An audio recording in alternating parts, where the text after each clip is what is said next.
Everyone, সবাই কেমন আছো এই প্রচণ্ড গরমে? আর আমরা ভর দুপুরবেলা 3টের সময় 42 ডিগ্রি তাপমাত্রাতেও ওয়ার্কআউট করতে যাচ্ছি। তো জিমে এসে জিমের ওপরেই আমাদের এই কুচকি বাচ্চা থাকে, ওর সাথে একটু দেখা করেই চলে আসলাম জিমে। জিমে এসে দেখলাম কেউ আসেনি, আর এত গরম পড়েছে না, সেই জন্য কেউ ঠিক মতন ওয়ার্কআউট করতেও আসছে না।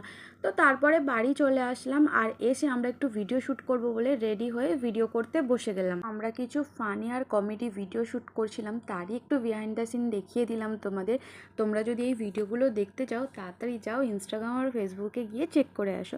তো ভিডিও কমপ্লিট করার পর আমি বাড়ি এসে 10:30টার সময় দেখি আমার বড় ভাই এখানে রান্না করতে নেমেছে, যেহেতু কাকিমণির একটু শরীরটা খারাপ ছিল। আর বড়দাদাকে রান্না করতে দেখে ঝুনুও অবাক যে এটা আমি কাকে দেখছি। এবার রাঁধুনিকে জিজ্ঞাসা করলাম কি রান্না করছে, সে তো কিছু বলতেই পারলো না। তো যাই হোক, এই গরমে সবাই সুস্থ থেকো, ভালো থেকো, দেখা হচ্ছে নেক্সট ভিডিওতে, বাই।